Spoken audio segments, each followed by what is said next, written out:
Welcome, everybody, to another episode of The Nightcap. I'm Levi Stevenson, joined by Matthias Schwarzkopf and Josh Lenz. How's it going, guys? It's good. I got a mic. It's official. Yeah, Josh got a mic. You look like you know what you're doing. I can move it around, everyth We're good. I was telling you, you got to keep it off the screen, and then as soon as you're going to say something impactful, just swing it on so it looks good. Yeah. With Aiden being gone this week, I've tried to, for our ending segment, I finally have amassed 3 questions because as an old person myself, it's hard to find questions for a young person. But right as the show is starting, I popped up an Urban Dictionary and the oh boy, I'm excited. I'm thoroughly excited. So yeah, we got another episode of the Nightcap presented by Stas Bar and Grill in Ames. Currently doing their Taco Tuesday special. So if you're out at Stas and watching this, good on you. But today's the special guest of the week, though. We brought in, Josh had another plug for us. We brought in former Iowa State linebacker Jake Knott. How's it going, Jake? Hey, guys. What's up? Wait, let me test something real quick. Wait. Did it go? It did. I don't know if anybody else heard the cheers, but Josh has bestowed upon himself the power of a soundboard. And I was gonna it's say. great. He's not sure how I feel about it yet, but his technology prowess is evolving right before our eyes. He's becoming too advanced too quickly, where we never stopped and ask if we should. Is he going to be like you do the custom ones? Oh yeah, Fred on the Howard Stern show? Anybody? Can he hit the drops like that for any Howard Stern fans out there? We'll see. We're worried about robots taking over the world. I think we should be worried about Josh Lenz. Yeah, watch out. I got a mic and a soundboard now. And a desk. I'll have the big headphones. You gotta get yourself some nice studio headphones. Mm-hmm. I mean, that's really that's the ticket to looking like you truly know what you're doing. That is why I wear these. There's not even any sound here. I'm just going flying blind. That's why I wear these, because I still don't know what I'm doing. Yeah, I just show up. Guitars. Was that guitars in the background to look official? I got to have my guitars back there to let somebody else know that I own guitars but can't play them yet. My drum set is actually back out there. I just can't fit it in here in this office. You also don't know how to play that.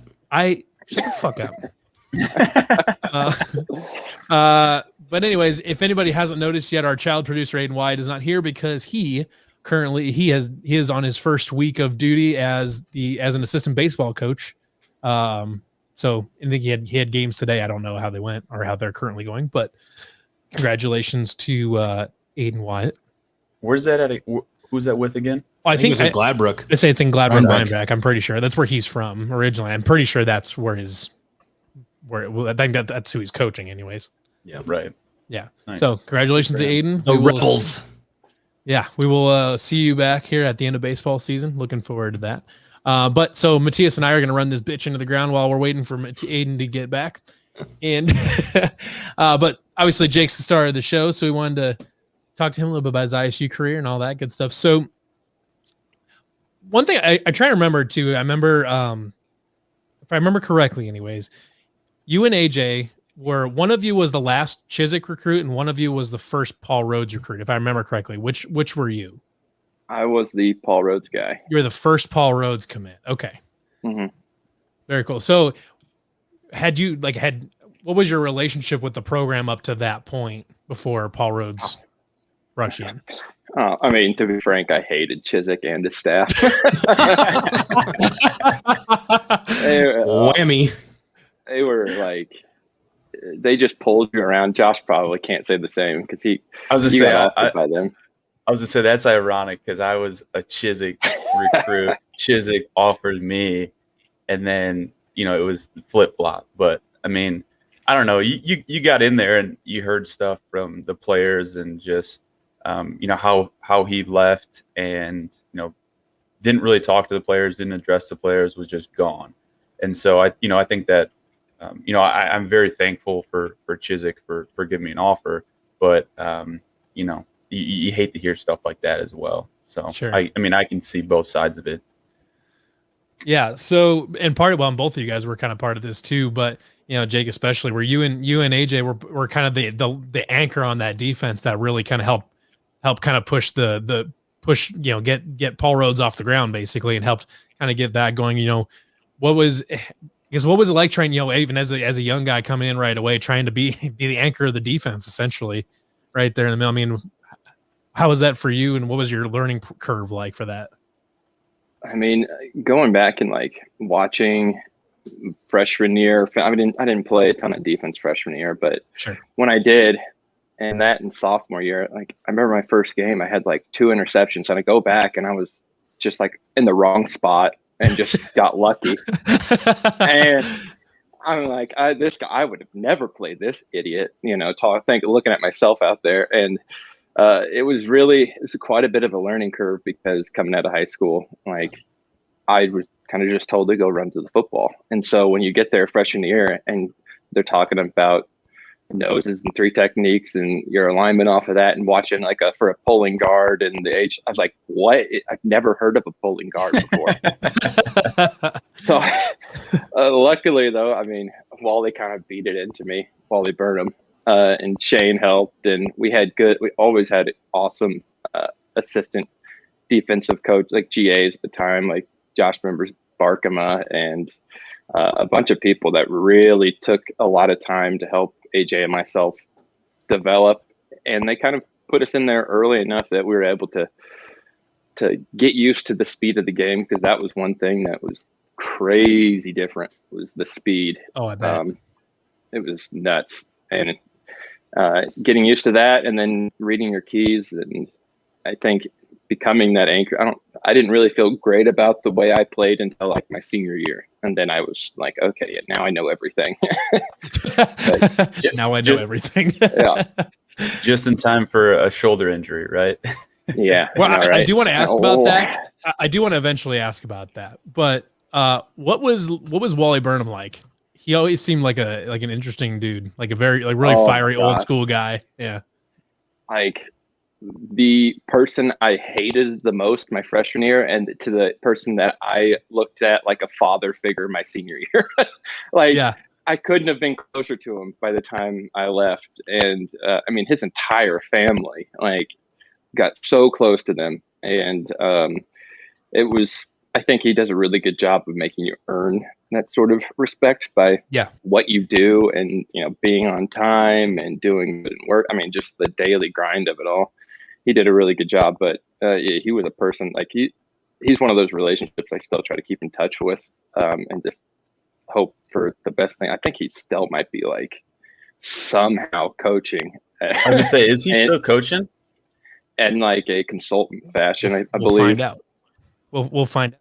Because where's Shane at? Is he still at? Is it UFC? He's gonna die on the field.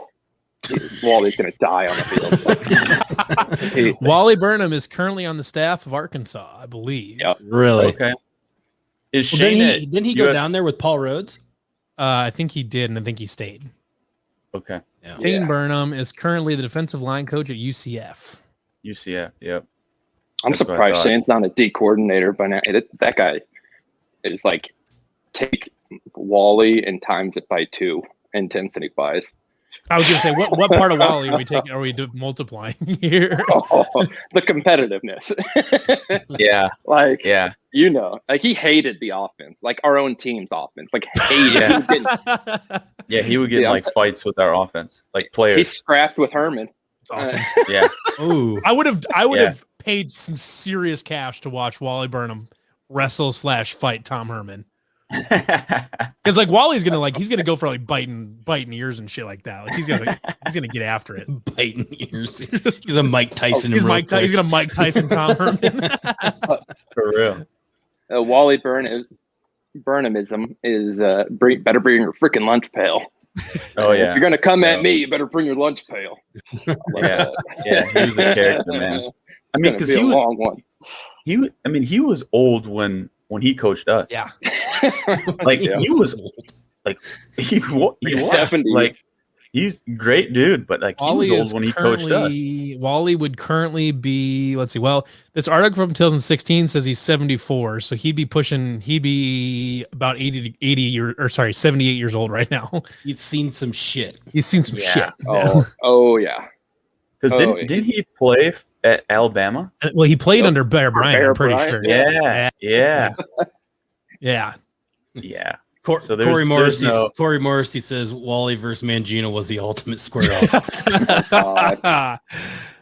Oh, that would have been that'd have been Can't even something to see. imagine. That'd have been something to see. Yeah. Can't imagine Mangino put up much of a fight. I remember Lay on him. was it Wally Burnham that Geno Smith pushed to the ground during the West Virginia game that first year? I think it was West Virginia's first season. Or did he push him to the ground or something like that? Like the guy, like I think if I remember correctly, I think Wally got in a little bit of a tussle with Geno Smith. I think that was. I remember. Was that like after right we after played the there? game? It was either after the game or it was halftime. I think I remember that. Yeah, because it was our senior year, because like when we crossed, because it was weird because our when we moved into the new facility, we used to come out on the east side, and then we switched, and so we came on the west side, but we still had the east sideline. So every time at halftime we crossed the teams, and so I feel like that was probably our senior year. Corey says halftime. Well, Geno Smith, his first year would have been like his senior year. I think was West Virginia's first in the Big 12, which would have been 2011. I'm pretty sure. Must have scared the quarterback out of him. I very explicitly remember watching Tavon Austin that game and like, holy shit, that guy's fast. I know I was out for that game. I believe so. So I remember because I was like, I wanted to like rip that dude's head off. I mean, I was like, what a piece. I could not believe like how, I don't know. But I also Geno Smith you're talking about? Yeah. That guy's a dude. You could just see it on the field. Wally must have scared the quarterback out of him because he hasn't been the same since. I know, just right? scared the talent right out of him. So we've got a couple of people asking in the comments too about the Baylor game your senior year. I've heard a story. It's kind of an urban legend at this point, but I wanted to confirm to see how much of it is true about you popping your own shoulder back in twice during that game.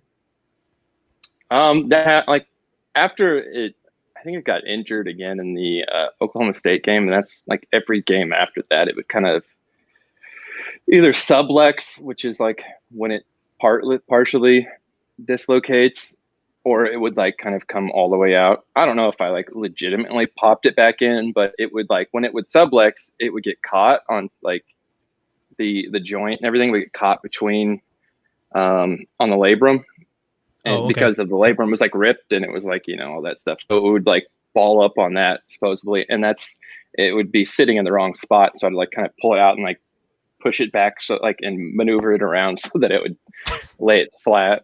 But I mean, it's kind of janky. It's hurt crazy. The next day. I think I specifically remember you coming up to me during one of the games and being like, dude, I'm pretty sure my shoulder just came out, and like we're still playing, like went out there the next series and balled out. But like it's crazy, dude. Like you said, I mean, you and I were close. You were my roommate, so I got all the inside scoop on all that. When something happened, it was like, dude, I probably shouldn't have been out there, like that sort of thing. But no, I can attest to that. But yeah, that's probably the one thing I probably regret about my career was like playing through too much. Like if I would have saved my body a little bit better and not gone so hard in practice and gone so hard, you know what I mean? Like there's a lot of different, I mean, your hindsight's 2020, but there's Josh knows fully well. And Josh went through a bunch of stuff himself where he was kind of like, I think you had a broken bone or something for like a few like months before or a hernia or something for months before they actually. Yeah, in my freshman year, I had a hernia. I got a hernia after the Nebraska game, and basically just treated it like a growing sprain until the end of the season, and then after the season, got hernia surgery.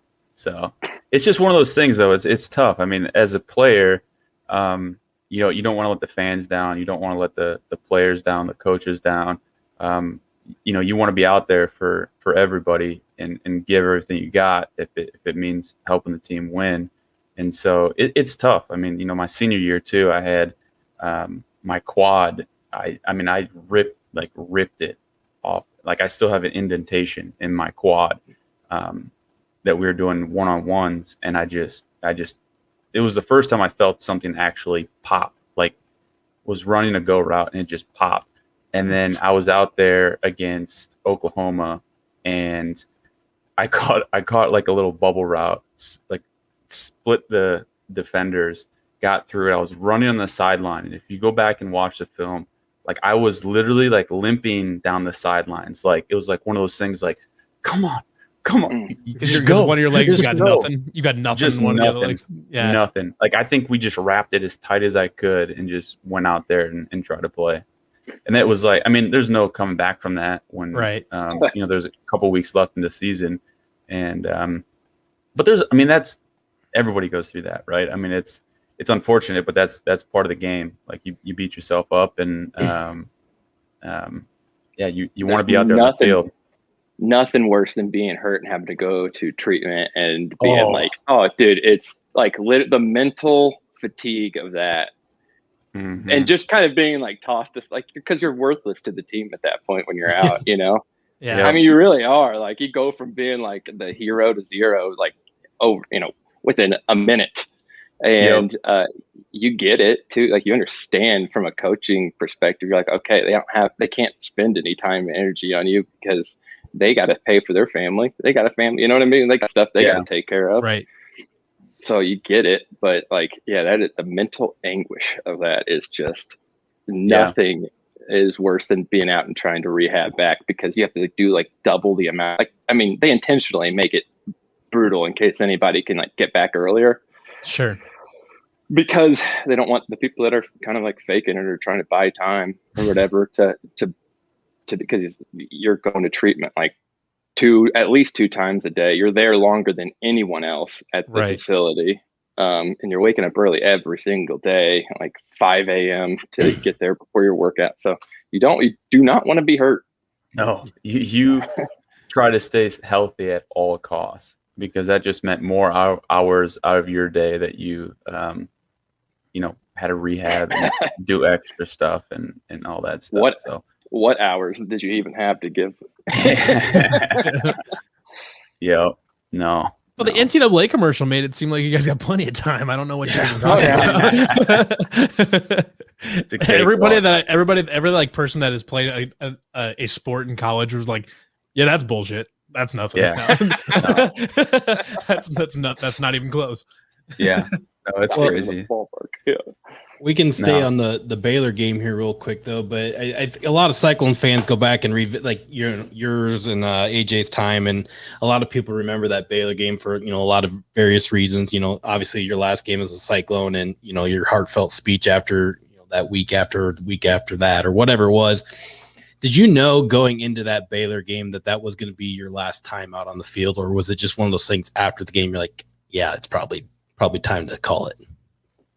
No, I knew I wasn't even supposed to play in that game, to be honest. We were actually, I didn't even, I don't think I've ever even said this part of it, but we went to a different specialist doctor in Chicago, like the middle of that week, to look at my shoulder, and we drove out there. And so I was literally didn't go to one meeting or anything that entire week, and was like getting the playbook that we were going to be running that week, essentially like virtually. And then I had one day to like prep, and I didn't practice all week. I didn't do anything all week. And then I was like, Coach, like, I think it was like Thursday or Friday, maybe.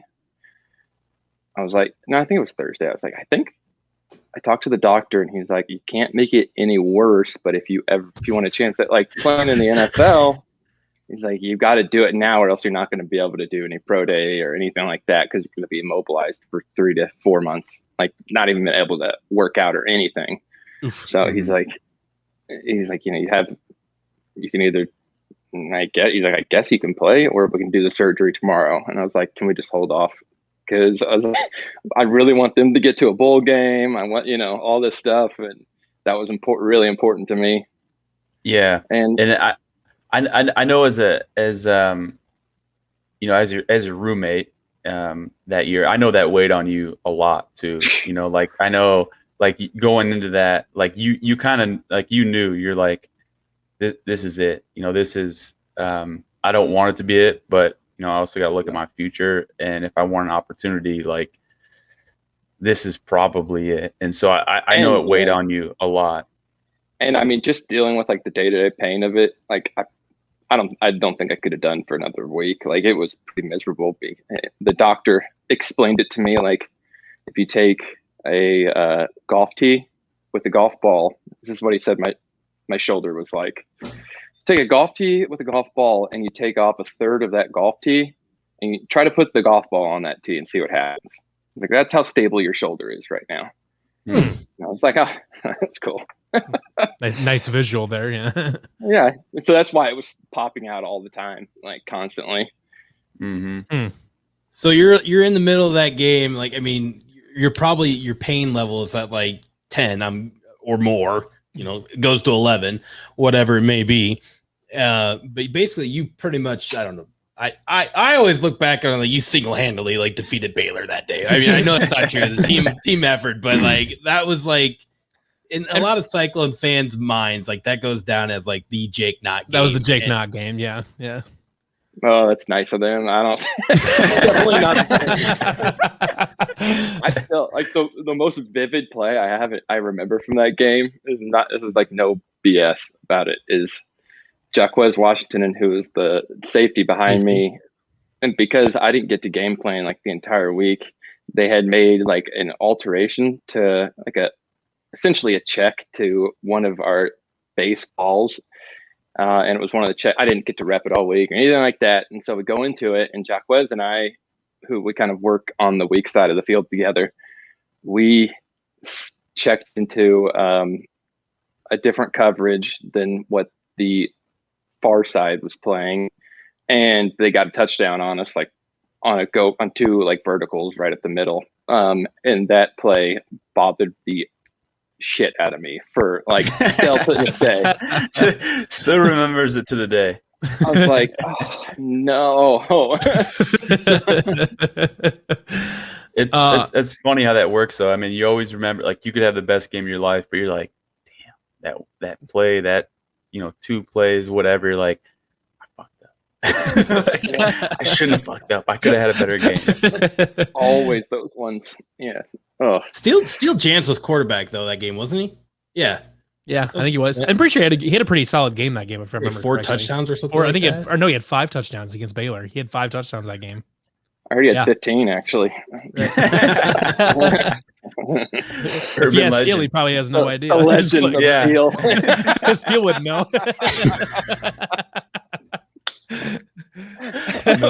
No. God, Steele, man, that dude is something else, man. I've got a really funny Steele story. If you want it? Yes, share it. 100% want that. Yes. We were playing UConn. Josh, do you remember this game? Oh yeah. I can see out of his first 4 pass attempts, he had 3 interceptions, and and on the 4th one, I was like walking off to the field, like. And this is like I never ever, Josh knows me. I'm not like a tough guy to other people. I don't threaten anybody, any shit like that. He's walking off the field, and I was like, "You do that one more fucking time, you're not getting back on the goddamn fucking bus."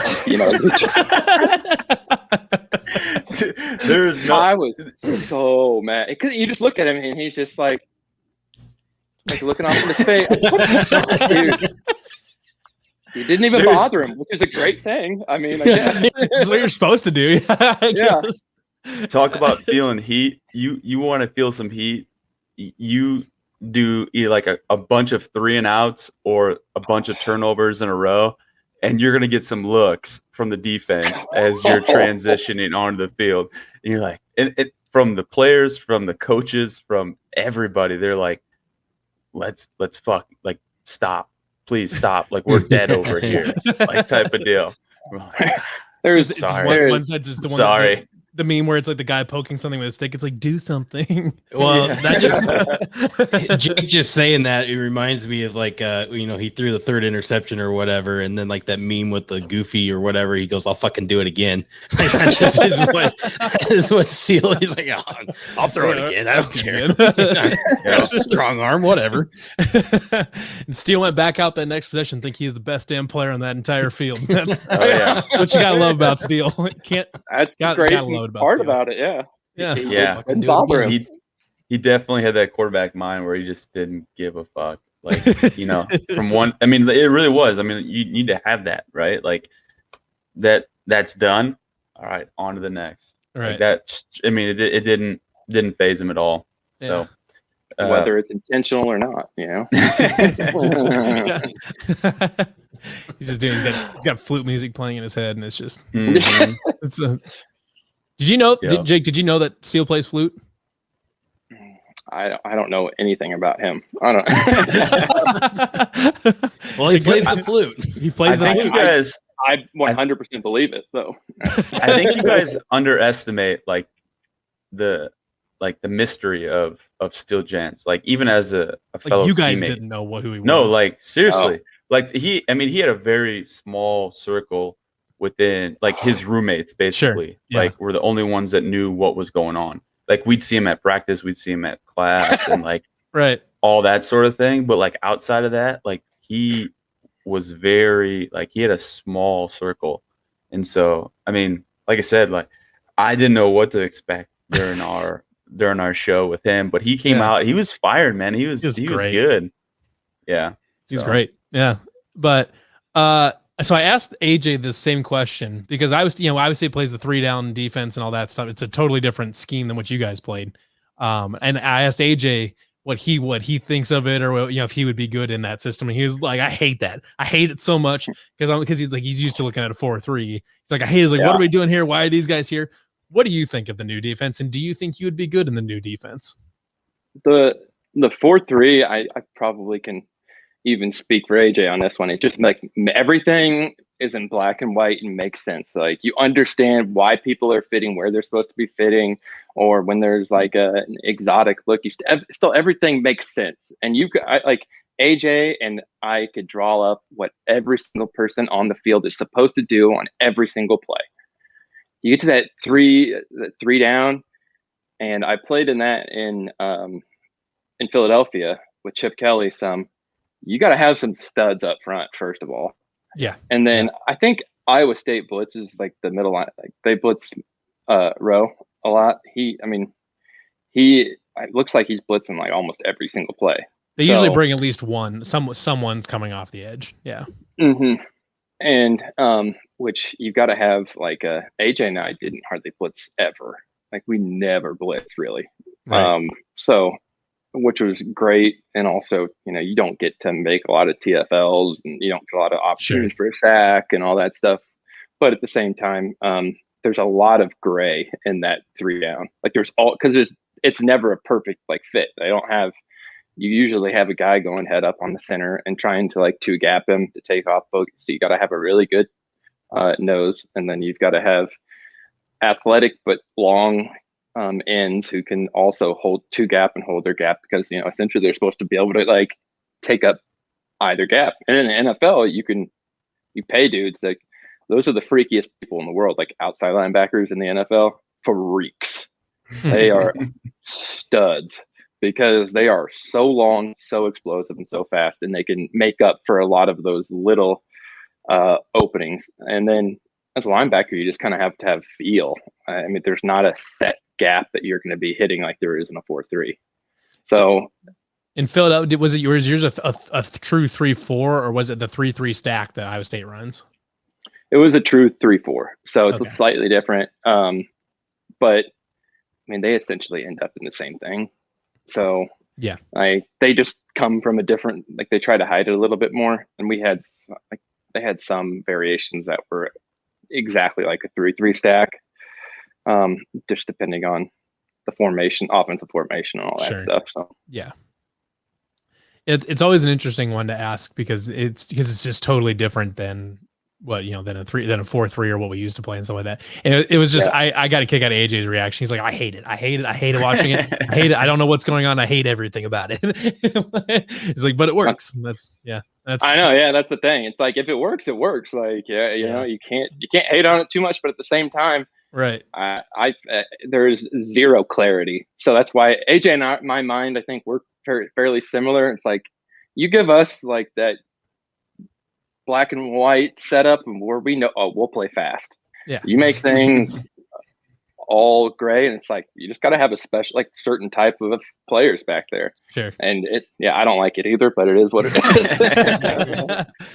So, like, what's your take on the current group of linebackers? Because you got, Mike Rose is back there, Ryan Vance, Jake Hummel, some like really, really talented guys back there. What's your feel for the linebacker room right now? They're athletic, man. They've got some athletic dudes. And if I was playing back then, I probably wouldn't even be starting. I mean, like, they're way more athletic than I was. So I don't know about that. I've seen you do some stuff now. Yeah, but I mean, I think they're going to be good. I mean, Mike Rowe, it's been fun to watch him play. Like, he's always around the ball, and the other guys are athletic as hell. I mean, it's fun we used to not get those dudes at Iowa State that on defensive side, and guys that, I mean, you get an athletic guy, but not a guy that knows what he's supposed to do. So, it's like you had to find that. What they used to call them, like, 2 out of 3 guys. They would either have like the smarts, the physicality, or the athleticism, but they would only have 2 out of 3. Yeah. The good athlete that doesn't know what's going on, the guy knows what's going on but can't get there. Hey, he's stepping really fast, but he's just going the wrong way. So. Yeah. You win some, just you little lose some. things. Yeah, just little things. But Jake, no, I mean, obviously you and I are roommates for our whole time at Iowa State, and still really close. But I don't know if I've ever really asked you this. Like, what is your favorite moment at Iowa State? Whether it's outside of football, was it a play, a game, it was a whatever? Play. It was a play. Was it? I think I might know where this is going. Was it in Iowa City? Oh yeah, the interception. Yeah. Like, you guys have no idea how much they toyed around with me during the recruiting process in high school, and how much hate I had in my heart for them. Well, once you start at the beginning, then they start at the beginning. Start at the beginning to play. This is your chance to shit on Iowa all you want, man. This is a pro shitting on Iowa YouTube show. Fuck them. All right. Like, I mean, and not players from there that I've like met and interact. They're awesome. Like, all those players are freaking awesome that I've been around, and I'm still like friends with a few of them. But the coaching staff and some of their fans, just horrible. I remember in high school, like, the guy who was recruiting the state of Iowa would come all the time, and they started recruiting me like my sophomore year, and were telling me they would offer, and then, I mean, I committed there after my sophomore year of baseball, and to play baseball at Iowa, and then quickly realized how stupid that was, and decommitted, and that was before I had like any decent scholarships for football or anything like that. I was just like, I don't want to play baseball. This is gonna be boring. And so then I was like, well, why don't you try to do both possibly here? And I was like, so you're gonna offer, give me we just don't know, knowing full well in the back of my head, like, they're just gonna wait until signing day, and if somebody decommits, that's the only way I'm gonna get a scholarship here.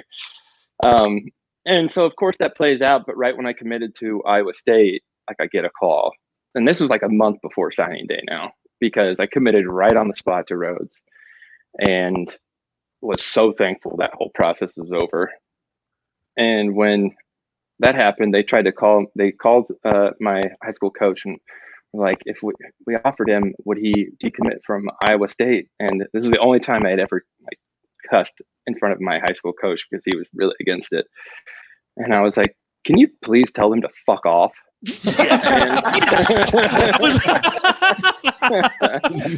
And never ever call again. It's just so like you have no idea like the strain they put. Tell them to fuck off. Because they treat every in-state guy like they'll be able to get him if they want him at the end.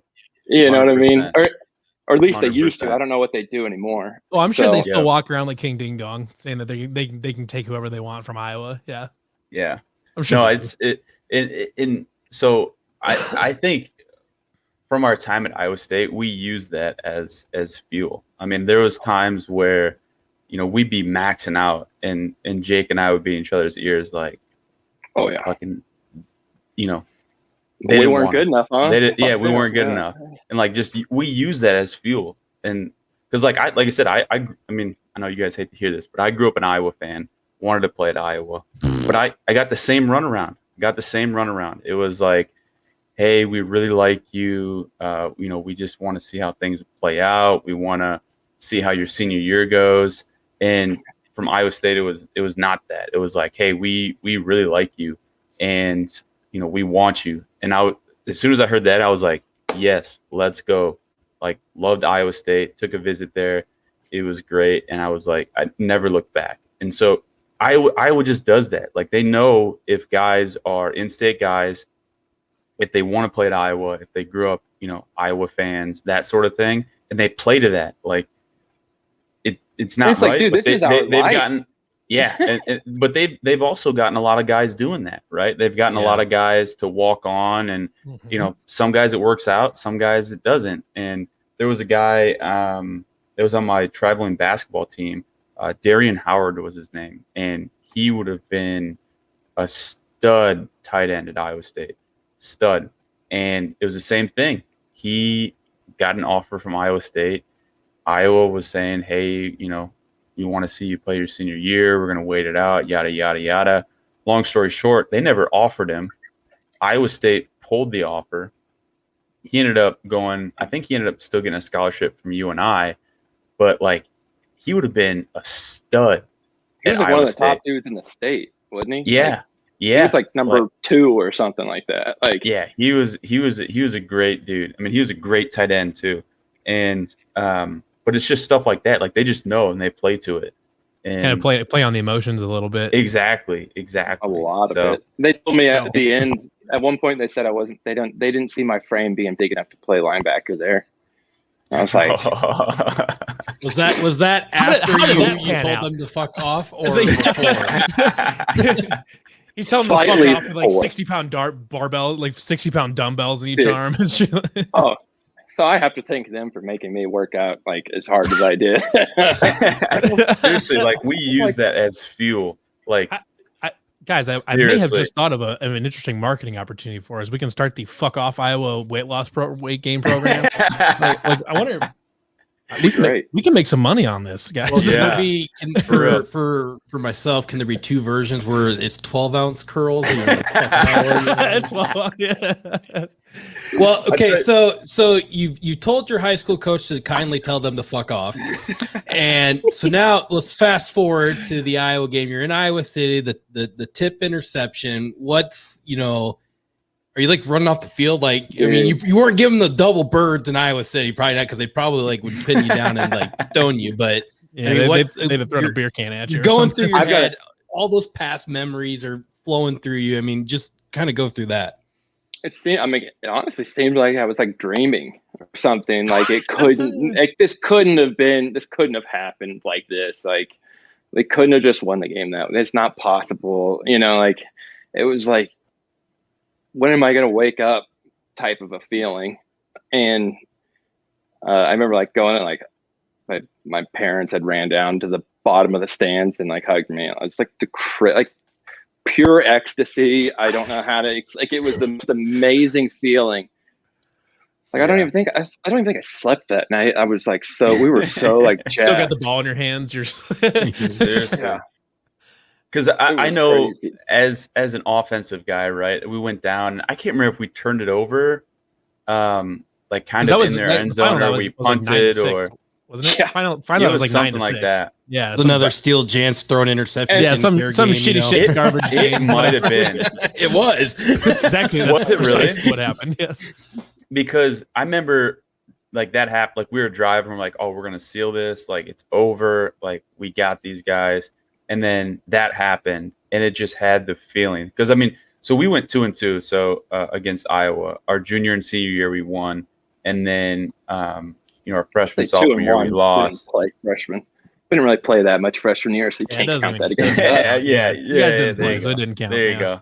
Yeah. But anyways, like so when that happened, it just had that feeling. It was like, God damn it, not again. This can't happen. Because they were marching right down the field. Like right down the field. Like I don't know if you guys are in prevent defense or what, but they were just they were just marching right down the field, and we're like, God damn it, here we go again. Like it's gonna happen again. And then that happened, and it was just like I get goosebumps right now. It was just like for that moment to happen, and then to this guy, like it was like it all came full circle, and it was so awesome.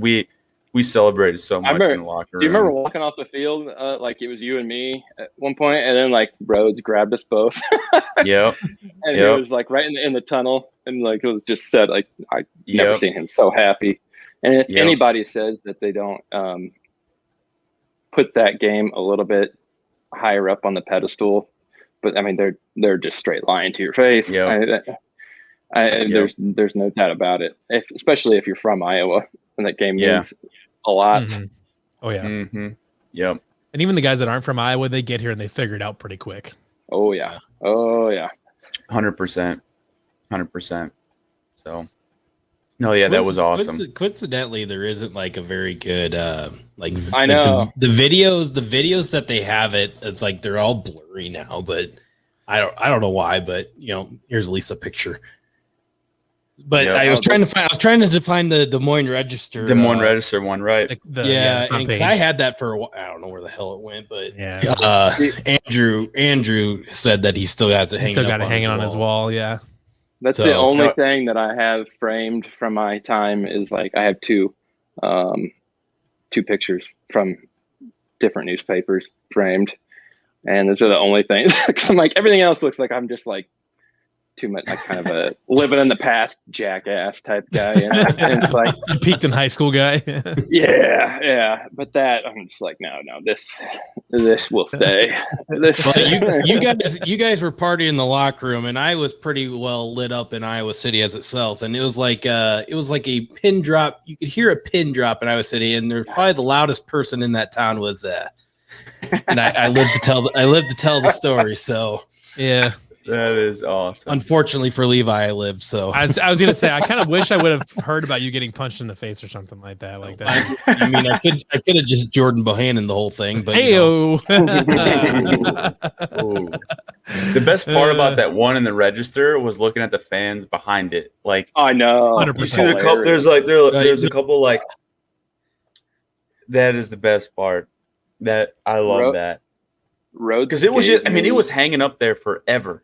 Like they got time stopped. Like you batted it, and then it was just like hanging up there. And there was nobody around it either. Like it just came what down. What if I dropped it? This would be a little bit different story. Yeah. So conversation we'd be having right now might be a little different.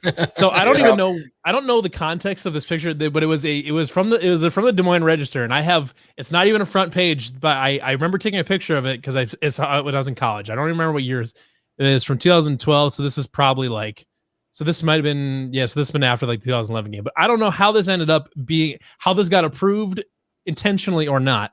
But let me pull this up here real quick. This ought to be good. Yeah, so it's a thing that I saved. Screen. There we go. I'm almost okay. worried. I got it. Okay, so I'm gonna see if I can zoom in at all. But at the top of the Des Moines Register article, that ended up there. I remember that. Not entirely. I don't remember the context of this. But this is the only thing I've got saved. Didn't we ask him about that? Like I can't remember, but I feel like that came up in conversation. I don't remember exactly how that came up, but that was that was one that I remembered from anyways. Mhm. But yeah. Some of the first good publicity from the Des Moines Register. All right. Hey. Yeah, there we go. McDonough railing a guy real quick. Mhm. Yeah, you know. I think that would have been, I think I think it was, I posted that on Facebook in April of 2012. So that would have been a photo from the 2011 game that we won. So Yeah. good enough. Yeah. It worked. It Must worked. have been an Iowa State editor. Probably Randy Peterson. He just put those two Snuck because they in looked there. cool there, and he just snuck them in there. that was Randy Didn't trying even to think figure out anything of it. Photoshop. That was Randy's first try at Photoshop. Nice. So yeah, so we had the senior season, and you said you play with Chip Kelly. What's Chip Kelly like? He seems like kind of a quirky dude.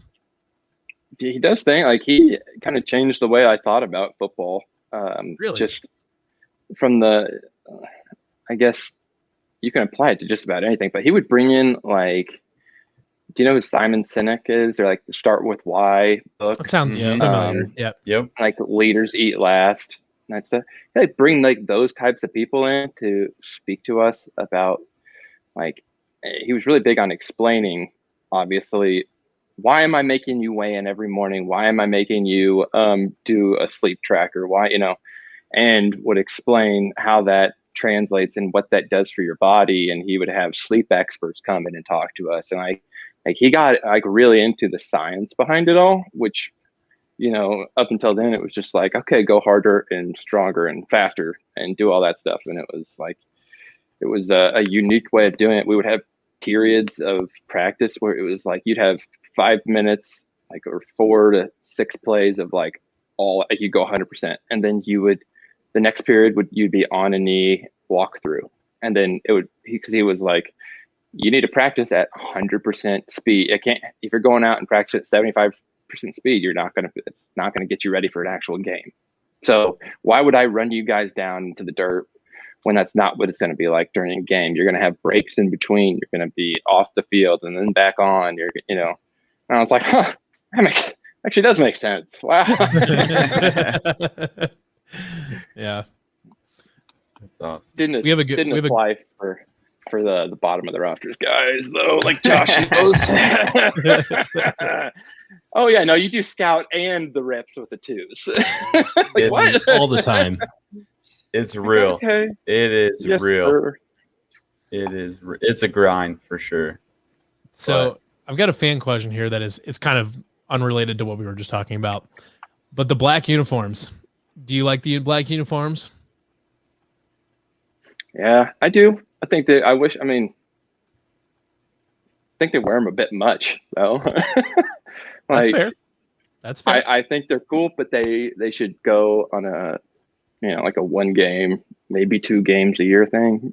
Yeah, they don't wore know. them was like 5 or 6 games in a row there at the end of the season. I mean, they were Yeah, winning in it. They were winning in them, but it's like Yeah, Campbell's I mean, a very you know what? superstitious person.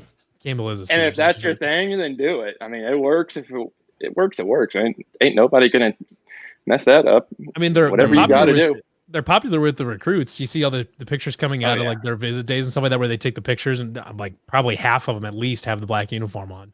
So they're popular with the recruits.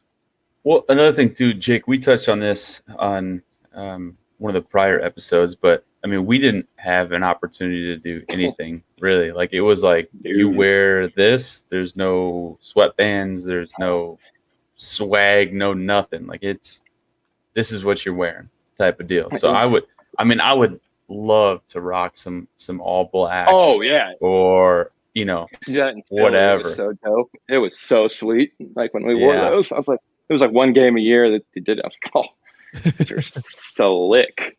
But yeah, I mean, I would totally die for some all black uniforms. Corey is not in agreement with you. Is he not? Does he not like the all blacks too? No, I think he said okay boomer, so Yeah, he I'm called pretty sure you a he's saying he boomer. wants to wear black more. He's calling you an old guy. You've been hanging around Wally Burnham too much, I think. Make it a special occasion. That's my thing. Mhm. But shit, That's if you're winning, then who cares? Wherever. That's what I'm everybody guessing wanna wear probably it. happened is like you get on a roll with them, and you just keep rolling with it. I mean, the players do have Totally. a lot of input on what they wear, so it's I mean, that's what the players want to wear. One thing though I have noticed though is that if they beat a team in a combo, they wear that combo again the next time they play them like that. Like like when they play at Texas Tech, they wear red, white, white, and then at home they wear white, red, white. That's what they use against that one. And then Oklahoma, they've been wearing black. Against Texas, I guess they beat Texas in black here, but like I guarantee you, the next time we go down to Austin, they'll wear red, white, white. Guarantee it. You know, it seems like they keep using uniform combos that they beat teams in. But the problem is if they keep using black against team, eventually they're just going to beat everybody in black. And they're just going to only be wearing black. So it's I don't know. Right. You beat everybody. I don't care. Whatever. You can wear it. Exactly. However, you guys did have one alternate uniform, the all gold. Did you guys like the all gold? Oh no. There's been a couple people have been asking to get the all golds back, but if you guys didn't like it, I'm careful cool. what you wish for. Yeah, I'm cool with not wearing those. You guys look like mustard bottles out there. Not gonna lie. There was more than a few Ronald McDonald comments after those gold uniforms. Yeah, it was brutal. Yeah. There's a few guys that were like, "Oh shit," like loved it. But it's something different. The majority, the majority, and I think that's what it was. Like it was something different. But the majority of the guys were like, "Come on, this isn't it." Because they would. It was like we went from wearing everything, the same uniforms for so long, and they're like, here's a goal, here's something different, and it was like, you guys have been asking for it. Here it is. Yeah, you missed the mark on that one. Yeah, that was not. It's like when you've been asking for the Lamborghini, but they give you a Ford Taurus instead. It's like it's a car, but like, you're right. It does have four wheels and an engine, and it moves. Yeah.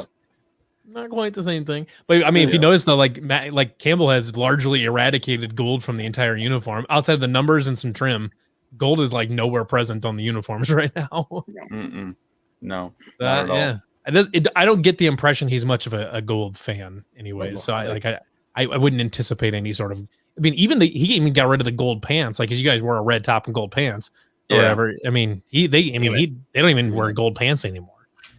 So it's kind of interesting. I don't know, but I don't know. There's a rumor flying around that there's something different, another something different coming at some point in time. But you got to imagine because just the anticipation for the season, top 10 preseason type bring of out deal. Something like for the Iowa game, right? Yeah, exactly. And Nike's gonna be like, hey. What can we do for you type of deal, like they want to have something flashy on TV. Exactly. So I imagine whatever it is, it'll be legit, just because there's so much hype and there's, it's not just any other school this year. It's just, it's Iowa State top 10. So I think if there is something, I think it'll be pretty sweet. I when we had him on the podcast in March or whatever it was, the end of March, we actually had him on the podcast. I actually asked him outright if we could wear black against Iowa, and he wouldn't commit to it. He didn't say no. He wouldn't commit to it, but he didn't say no. So I think that's all you need to know. I'm not putting it past him. This is the same guy who posted a picture of a farm and saying actually helping farmers. He literally hashtag AHF like his third day on the job. That's awesome. We're doing this. That's awesome. He definitely embraced the Jake Knott. Can you tell them to fuck off mentality? Matt Campbell is no fan of Iowa. If they beat Iowa this fall, Matt Campbell's gonna run onto the field shirtless and just whipping it around he's gonna be crazy. Oh, I'm here for it. I'd be there. Have you had a chance to meet and talk with Matt Campbell at all? Not really. Not yet. Not really. No. I mean, I'd love to. I talked to the Dion Broomfield a bit. Yeah. After he got the D-backs job, I'm super happy for him. Yeah. But I definitely would love to. You could probably walk up to the new facility and be like, "I'm Jake Knott. Hi," and then I did things here. You're probably on a wall somewhere. I mean, Well, we're gonna try. We told Steele to do that when we were trying to get him up. Yeah, here to for just the show Iowa up. game. He's just gonna show up and like Start hey, working hey. out, and then nobody, and everyone's like, "Who the hell is this guy?" You guys got some sideline passes for me or what? Like Marchie One of those? keeps schmoozing Campbell for sideline passes. I bet you could get a couple. I bet they have so many people asking for those nowadays. Yeah, Oh, I yeah. imagine there's probably Especially a this few of year. those. Yeah, yeah. Mhm. But Yep. yeah, I don't know. Everybody that I've heard, I mean, I've met him in person a couple times. He's an unbelievable guy. Like Yeah, that's what I've heard. Like Josh, you've met him. Yeah, I've met him. I think once or twice. Like he's like the most down to earth dude you've ever met in your entire life. Like he'll give anybody the time. Like he'll give anybody 5 minutes of his time. Could be just some random dude off the street. If you run into him and say, "Hey, what's up?" Hey, coach. Really a big fan or whatever. He'll BS with you for 5-10 minutes, whatever it is. He'll give anybody the time of day. Yeah, That's no, awesome. and I was actually meeting with Pollard, Jamie Pollard, and so we went over to the football facility. He introduced me, but yeah, it seemed like a great guy, and it was open to players coming back and saying what's up and checking out practice and stuff like that. So yeah, no, that was my experience. I don't have a ton, and like I said, it's just different because we come from different eras, and Sure. All our connections are with Rhodes and his staff and everything. Yeah, you guys weren't even overlap guys. You were gone before he got here. Yeah. Yep. Definitely. So I get it from his perspective, to be honest. I think it's like focus on people that you coached and, the future and all that. I mean, I don't blame the dude. Sure. Yeah. But do you get to many games anymore, Jake? I'll randomly come up, but it's like I'm down in Kansas City. Hello, EJ Bibbs checking in. There he is. EJ. Good to What's hear going on, from big you, dog? dude. That's awesome. EJ, the man. EJ is the dude. He's EJ and I were cross paths in Cleveland, actually. Oh, yeah. Okay. We're with the Browns. Yeah. Yep. Was Atuba Rubin still with the Browns at the time? Because he played for them for a long time. I couldn't even tell you. If I'm being completely honest, I have no idea. Yeah, no. Josh blacked out in Cleveland. Josh blacked out. Yeah. He just remembers Bibbs. Yep. I just saw Bibbs. Hey, Bibbs. What's up? Go ISU. Yeah. Yeah. I guess if you guys don't have too much else for Jake, we can move on to our old heads trivia. I mean, I don't know if you're are you up on the new lingo, Jake? Are you up with the kids? Not a chance. Perfect. Not a You're chance. perfect contestant for this game then. Oh no! Look at it. Hey, we'll get you on. Don't you worry. Yeah, I say EJ. Okay. We'll get you on, EJ. Come on, man. We'll get you on. We'll get you the hookup. We'll get you in here. We've got our running back fix. We've got the wide receiver fix. We got two straight linebackers.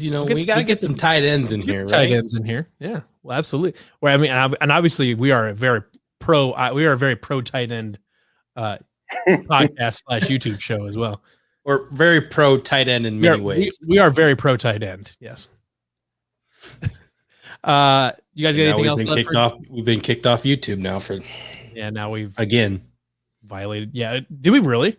No. Okay. No, I was going to say that would be the second time that we've gotten kicked off YouTube mid show. Well, and last time, yeah. Who was running those? Yeah, I was Matthias. playing Matthias. Because he was running your highlights non-freaking. No, that was stop. Steel. That was Steel. Was it Steel? No, that was after my. No. We didn't have any issues.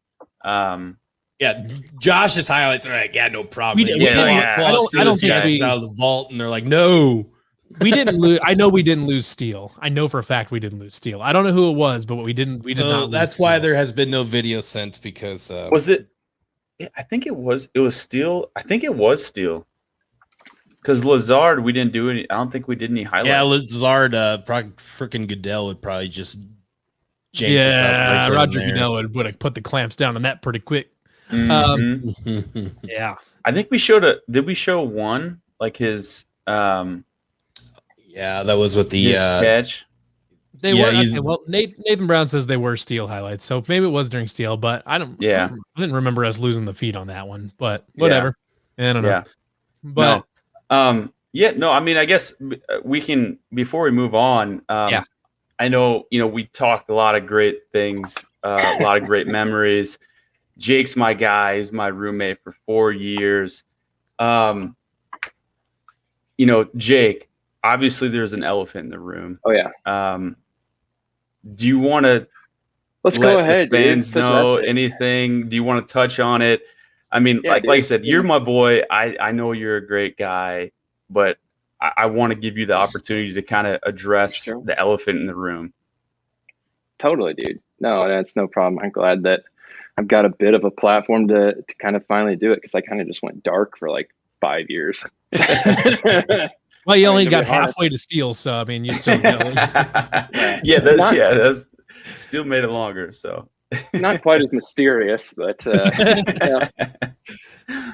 Dude, I mean, I guess I don't know where to start at exactly, but it wasn't, let's just put it this way, it wasn't just the one-off type of thing. It was a leading up of mental health problems, addiction.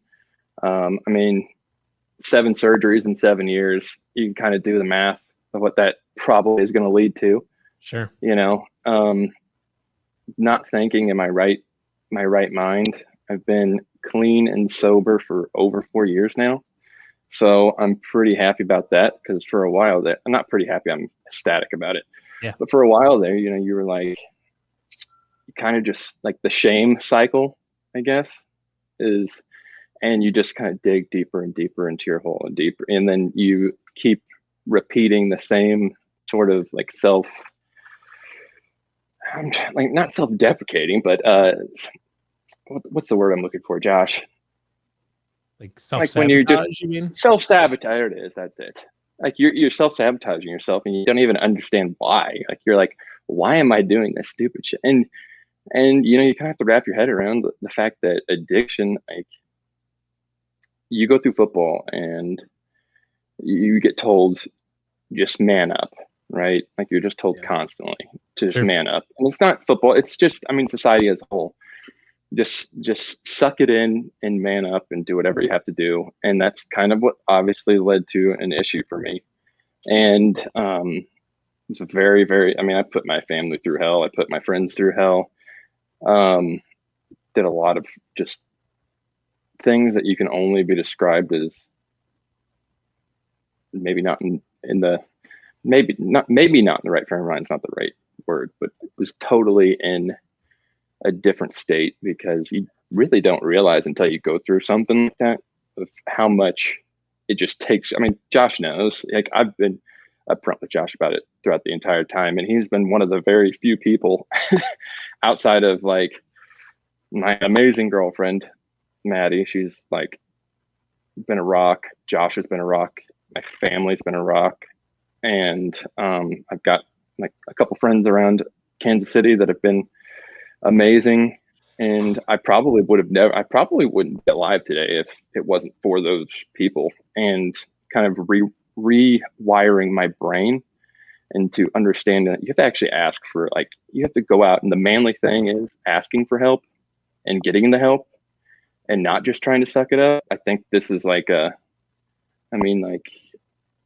one thing that I've started doing more recently is, now that I'm in a super, super good place mentally, and I've been around Josh a bunch, and he's been able to see the difference. I've been trying to kind of speak out a little bit more, and that's why I told you guys I was cool with talking about it, because I think it's important for people to hear the fact that there might be people stuck in those sort of the addiction cycle, because the best way I can describe it to somebody else is, picture waking up and you haven't eaten for a day. And what's your mind thinking? Like, I need food right now. I need food right now. I need food. Where's food? I need food. That's what addiction is. Like, you're starving for whatever you're whatever your vice is. You know what I mean? Sure.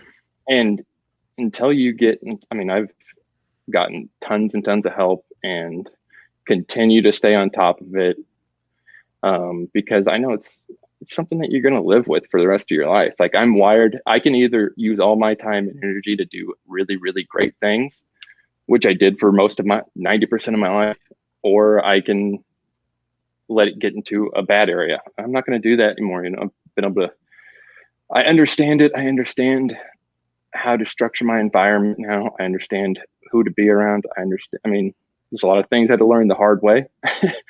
But I wanted to make that clear so that anybody else who might be going through that sort of a thing can know that there is a way out, whether it's alcoholism, whether it's abusing any, you know, gambling addicts, anything. Like, there's a way out. Like, there's a way out. You just have to ask for help. You have to get it, and you have to be willing to commit to it. I mean, early on, I don't know if you guys want to ask me any questions about it.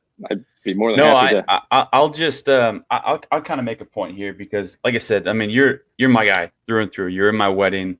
We were roommates for 4 years. You know, we're still really close, and you know, I seen what you went through, and you know, I saw the injuries and what it did to you, and the addiction, and you know, how it changed you. Like, it didn't change you as far as I mean, you were still a really good dude, but it changed you, you know? And so it was really hard for me to see you kind of make that transition and kind of go down that path. But, you know, I knew the guy you were. Like, I knew you, and I knew who I was talking to was not my guy, you know? And so, you know, I wanted to do everything I could to try to help you. And, you know, I love seeing you where you're at today, and, you know, making that change, taking the steps that you needed to. I mean, it took us a bit to get here, right? I mean, I'll put it this way. Josh and my brother were the first people to go out and like create the first step for me actually getting healthy.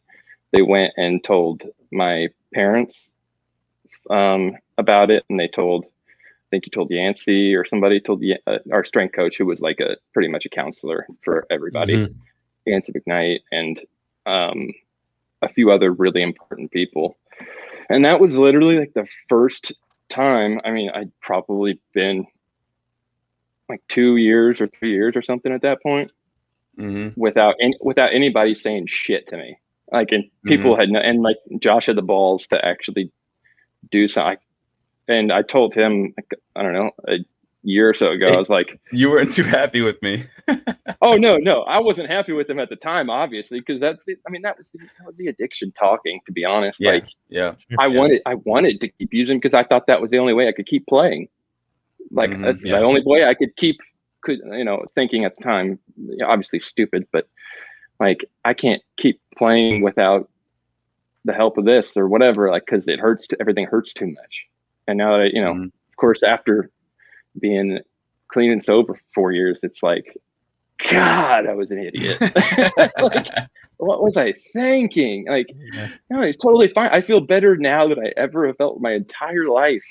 And you know, it's just that's the trap with how your brain gets confused, and it's crazy what your brain how you know, quickly relative to your overall life. I mean, it didn't feel quick at the time. Like, I was depressed. I didn't see the point in getting out of bed ever. I didn't see, you know, there's tons of things there at the beginning where it was like, and then obviously to go through something so publicly and just so embarrassing. It was like, I didn't even want to like be seen in public ever.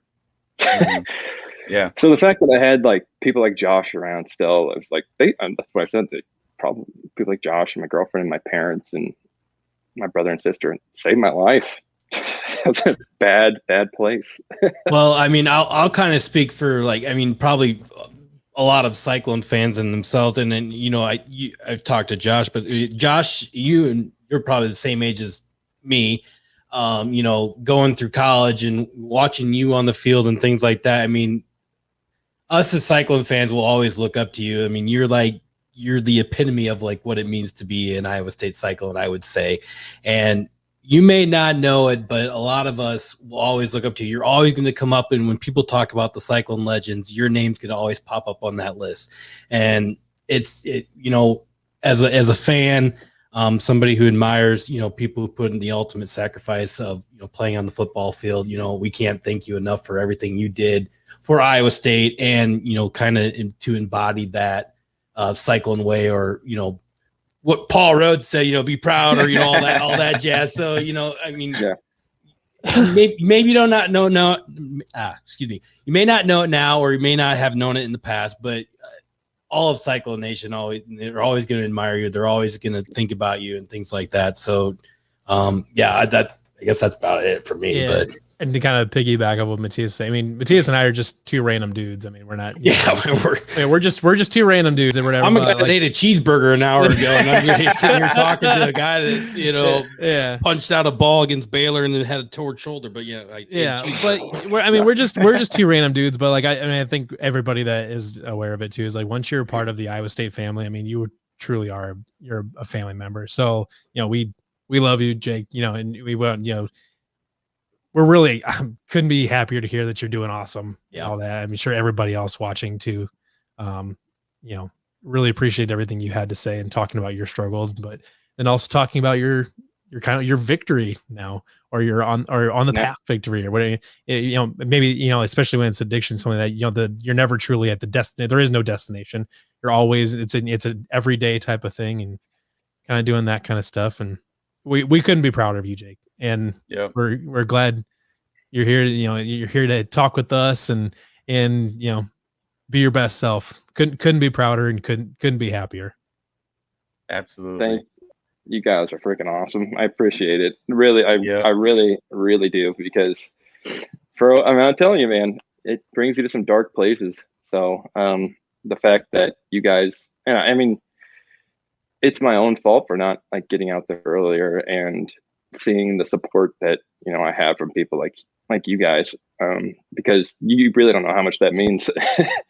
Like, just to know that people are there for you no matter what. So I don't ever feel like you're alone and ever again, because I mean, I know you got Josh, but there's, as I always say, when I go to an Iowa State game, you got 64,000 of your closest friends. I may not even know, 63,900 of them, but hey, like, and this is like totally not even in the same universe, but like, was it 2 years ago at the Iowa game that lasted for 100 hours because we had a bunch of different rain delays. Yep. Like during the second rain delay, my phone was dying, and I just like tweeted out and said like, "Oh shit, my phone's dying. You're not going to give very many tweets." And three people showed up to give me their mobile, their battery pack, wherever to charge my phone. No kidding. And they came to my seat in the stands to give me a battery pack to charge my phone. It's just stuff crazy. Like that. I mean, like, it's obviously that's just a stupid little thing or whatever, man. It's just but that. No, but that's to me, that's like that is exactly what being an Iowa State fan is. I mean, we're there for each other.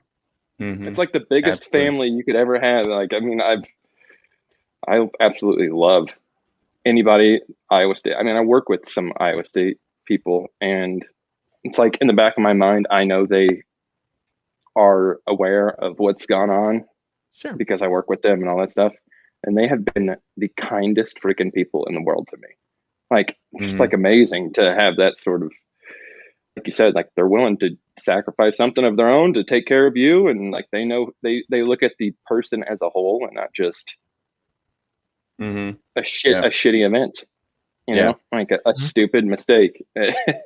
No, and Jake, I appreciate you coming on here and telling your story, and like I said, it kills me because they said I know who you are, I know the kind of guy you are, and so when that happened, it killed me, man. It killed me for you, and I know how much blood, sweat, and tears you put into Iowa State, and to kind of have that blemish on it, after the fact, I know it, man. I know it weighed on you, and so I really appreciate you coming on here and kind of, telling everybody what's going on, kind of what you went through, because a lot of people don't know that, right? I mean, there's no way that they would, and so it takes a lot to be able to tell your story and put it out there. And I think it shows a lot about you and, you know, kind of what you've been through and where you are today. And, you know, I'm, you know, as a true friend, I'm so proud of you, you know, where you're at today. And, you know, big things coming in the future, man. I know you're doing great in your job right now. IP Pathways, anybody that's watching, Jake's in IT sales. So anybody needs some IT stuff, hit up Jake. But based no, in he's Urbandale. yeah. No, but so proud of you, man.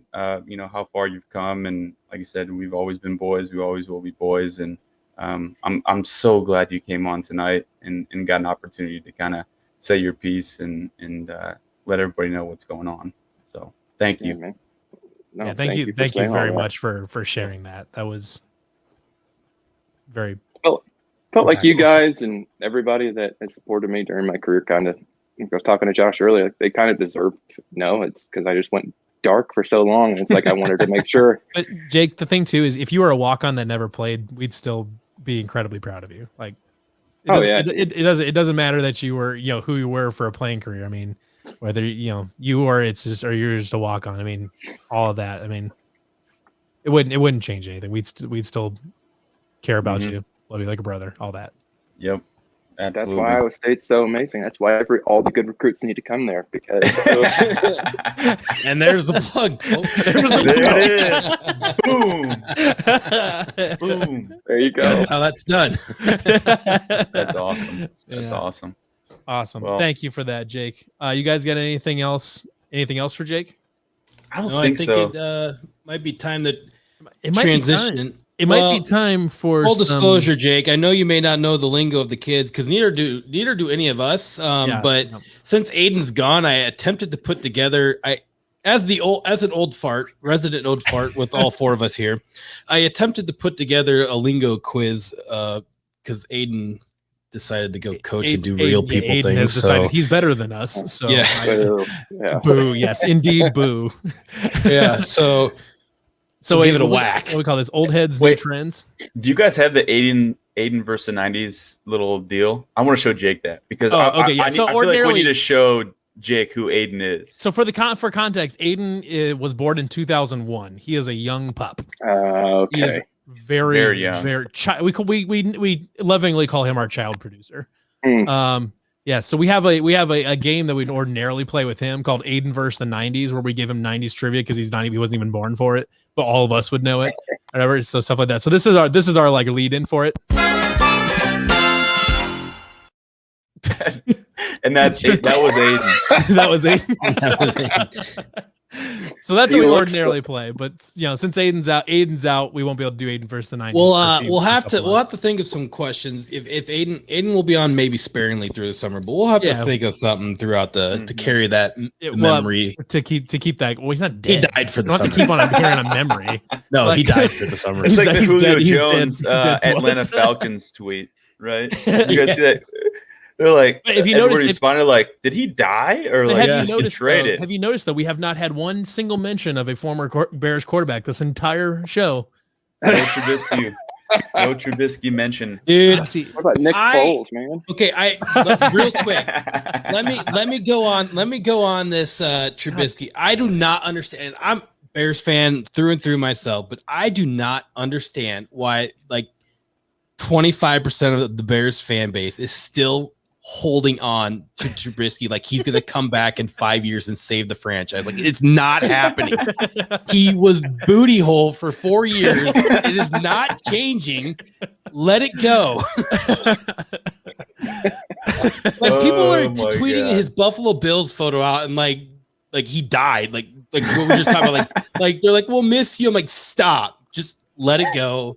Like, Justin Fields is on your roster now, and you want to go back to Trubisky? Like, get out! Like, what the fuck are you talking about?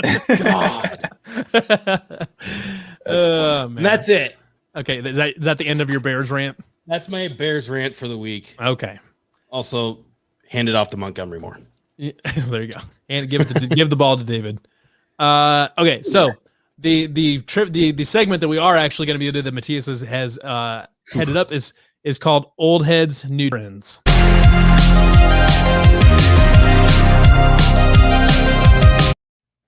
That Santa Claus picture is an unbelievable roast.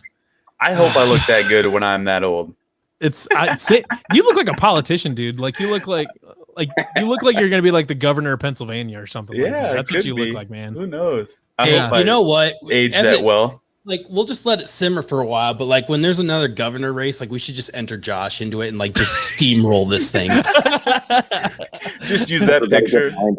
Like it'll just be a total like false campaign, but like he'll end up winning and like we won't know what the fuck to do. Yeah, but we'll just do it. Okay. He's gonna have to decide between being the governor and being on this YouTube show. So, Yep. Well, why not? Why not do both? Well, he could. Yeah. If we'll run his campaign, right? So, and then we'll run the campaign on the show, and then when he's doing like all the important shit, we'll live stream it.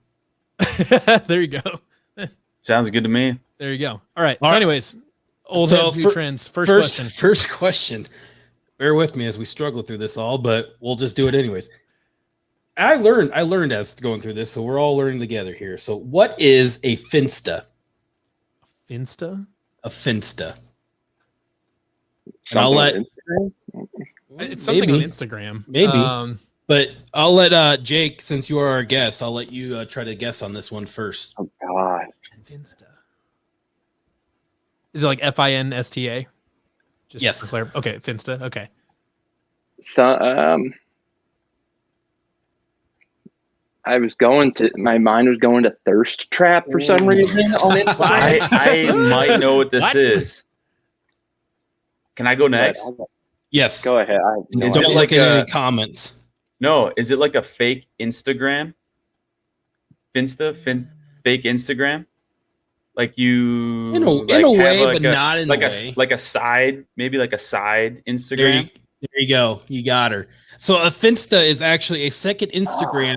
Like Josh, you have a regular Instagram, but you also have another Instagram called Josh Lens or whatever, and then you just use it for, I don't know, if you want to side hustle. I don't know. With username at my name is Jay Lens. So Finsta is your private Instagram. What's the F from? Like, what is the F part of? Like, I don't get the name. What does it mean? Finsta. Like a fake. I feel like friends Instagram. So I'll give you the Where's the etymology? What is the language? A Finsta is a secondary, usually private Instagram account where users are more lax in deciding what they post. So Josh is posting, bikini photos of himself nudies, yeah, that only Jake can see. It's like famous Here people we go. have Now we're talking. their side one where they. I bet that's where Steele hides his workout pictures. Yeah, Finsta is short for fake Instagram. Fake Instagram. There you go. Okay, well, there you go. Josh nailed it. All right. Ding, that ding, was ding. Complete guess. Yeah, where's your soundboard? Where's your positive? Wait, ding what do I got for that? I don't know. What do I got? Oh, that's the wrong one. Yeah, he's got the claps. There it is. Gave yourself a round of applause. I did. The crazy thing is I can't hear anything. So I hit a button and I don't hear anything. Well, that would be dicey if there was like something on there you didn't know what it was. I don't. So I'm gonna hit another one. What is we might have to work. That's a ding. That's a ding. It says ding, ding, ding. But it's like someone actually saying the words. We're gonna have to work ding. on that with Josh to make sure so he can. We're gonna have to overhaul this. You guys are going to let me know. I got to figure out how to get that to relay. It's both been to given so too much power, and this power is also kind of janky. So I don't. Wait, hold on. Shut up, bitch. There you go. Don't tell us what to do. I just come in from the top like this. This is Josh and I's show now. You're just here for the ride. All right. All right. Next question. Number 2. So apparently this is a now TikTok thing, but I don't know how much you guys watch TikTok, but they people go with "I'm getting ripped tonight." R.I.P. that. Now, who sings that song, and what is the song called? I even know exactly what you're talking about, but I have no idea who sings it or what it's called. Can you sing it for us? I'm getting ripped tonight. R.I.P. that. And then they do something. And the next one, it's people change it. Yeah. Yeah. There's a bunch of shit they just do afterwards, but it's not the baby, is it? No. Is it a rapper that people would have heard of? Yeah. You're asking me that? I don't know. What? Okay, can you give us what it starts no, with? I don't think so. It's not. What's it's not it a start with? mainstream rapper. Well, What's it start with? Well, there's Not a two. champ. There's two people. One starts with an S and one starts with a D. Oh, it's two people. Yep. Oh, I guess. there's no way.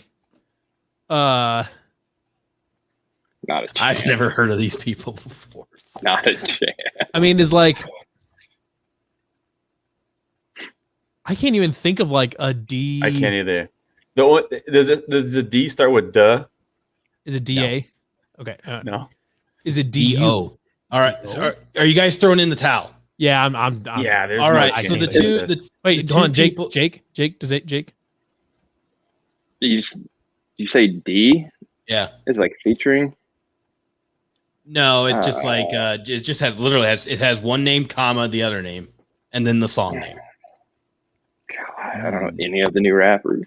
Mm-mm. The song also starts with a I D. barely know old rappers. Is it a girl? That's a good question. I do not know. No good hints here apparently. I don't nothing. think so. I got Uh, nothing. If everybody's throwing in the towel, we're gonna go on a ride here. Oh, okay. So Hey, the two people who sing this is Starboy 3 and Doja Cat. Oh, I've heard of Oh, Doja yeah, Cat. cool. I've heard of Doja Cat. Okay, that Doja is. Cat. And the song name is if I remember correctly, Doja Cat is a lady. If I remember correct, right? I think that yeah, I think you're right. I'm pretty Yeah, sure it's. 100%. I'm pretty sure Yeah, Doja sure. Cat is a girl. and the song name is Dick. Can we get a preview of that? Can you play it real quick? Gonna get sued. I'm trying to figure out if I've like heard this because I'm terrible at artists. Levi, too. are you able to play YouTube through this? Yeah. Because I cannot. Well, okay. I'll see if I can find something, and we'll come back to it. You find it and come back to. So just type in Starboy 3, Doja Cat, and Dick. Should I? It's a casual. Do Google Images. I was gonna say. Yeah, dude. I'm gonna do Starboy 3, comma Doja Cat, comma Dick. No, just hyphen Dick. Hyphen Dick. I don't even know what I'm gonna do it. I don't even know what hyphen does. Whatever. Oh, there it is. Starboy. Of course, it's not just Starboy. It's So it's while he's BOI. pulling that up, we'll go to our final one. Now, this is the Aiden likes to end with the Urban Dictionary word of the day. So the Urban Dictionary word of the day is cheesecake. Now, does anybody know the definition of cheesecake? Because it's Today. definitely not the dessert. So it's It's something definitely else. not the It's dessert. definitely not the dessert. Does it have to do with like a female body part? That's what I'm saying. Female sort of, yeah. anatomy. Sort of. That's is it my guess specifically gonna be. female It's anatomy? not. or It's is it- not specifically a part, but it's you would see a female body part in this regard. Is it specific to females? It says generally female in part of the description. Generally female. Cheesecake? Does it have to do with butts? That's It could, where yes. my mind first went. Yeah, that's. There's I no am- specific body part being labeled in this. Okay. I am gonna reference like this. If I'm very wrong, I don't even want to say it really. This is probably the most borderline thing we probably have ever said. I mean, this, Great. I would thanks, normally Matthew. say this in a general like I wouldn't like this isn't bad, but like on a YouTube show, like hey, I don't know who's Then listening. why'd you ask it? I don't Is care. it, That's okay, why. okay. Is it like somebody that's like a little thick? No. Someone who's a little thick. He's Like towing that sideline so close. He's like, that booty looking like a cheesecake. because so I've heard of like if someone's got like a big butt, like it's like they've got cake. Like I've heard that before. So that was where my mind went. You guys are kind of on the same page a little bit. I mean, you could probably spin it that way. Or if you're ready for this, we're all going to learn today. Am I ready for this? So, Is the world ready for cheesecake this? is used to describe generally female imagery that's suggestive, but in a PG-13 sense rather than an R or above sense. So, the how do you want to say this? A example that they gave, as Urban Dictionary does. He says, I didn't have any porn saved on my phone, so I fapped to some cheesecake instead. Oh, so it's like, okay, I get it. I get it. So it's like, it's where it's like, Those it's bikini not shots. porn, but it's like right there. It's not porn, but it isn't. Or Yeah. it is. Gotcha. I was way off. So there is our Urban Dictionary. nowhere in the ballpark. I don't know, man. Okay. Yes.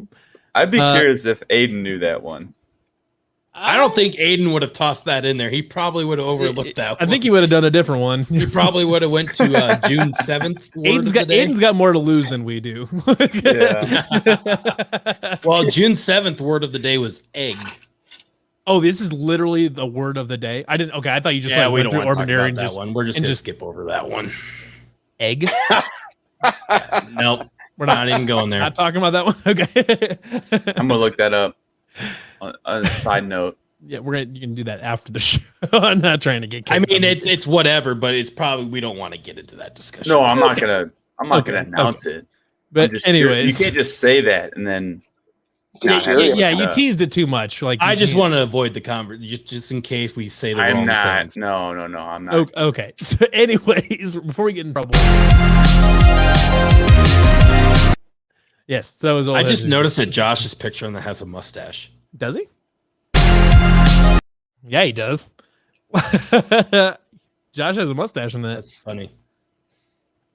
Well, I think I don't have much else for this episode, I guess. You guys about ready to wrap her up? yeah. Josh? I think so. Yeah. I think we're Awesome. good. Jake, anything else? Don't be a stranger Yeah, at all. don't be a If you- stranger. If you come up to a game, let us know. absolutely. I'll whip a cheeseburger. Right. Beautiful. I'll bring an extra charger for cell phones. And There you go, my man. but no, for real though, if you guys ever need me for anything, just give me a shout. Be happy to help. However, At some point, if I get pissed off enough of Matthias, I'll probably have you tackle him. But got it. Who's gonna come murder me? One you had somebody. Was that I know I feel like I've got a couple people in your like. Well, it was when we first hit. started the show. It was somebody that you were gonna have to destroy me. I feel like I've called a bunch of hits on you at this point in time. I can't keep track of them all. You can't say. You're gonna need to be more specific. You're going to be more specific which hitman you're talking about. They were gonna slam me through a wall or something like that. Yeah, I don't remember who it was. I'm gonna have to go back and watch every I have show. to go back we've and done. watch this just to figure out what this one particular. Yeah. So, anyways, Jake, thank you so much for coming on. Had a great time with you. Really enjoyed catching up. Like I said, if you make it up to an Iowa State game, or if you go out to Las Vegas or whatever, definitely get a hold of us. You got free food and whatever you want up at the tailgate. You come hang out with us. It's gonna be great. I love it. I'll tag along with Josh sometime. There you go. Come up. We Oh, we actually got season tickets for the first time this year. So my wife and I There you bought go. some. Dude, season And tickets There are the you best. go. Season tickets Yeah. are the best. So we'll probably be at every home game. Perfect. Do you have a Go, Do you go. have a tailgate already lined Go. up, Josh?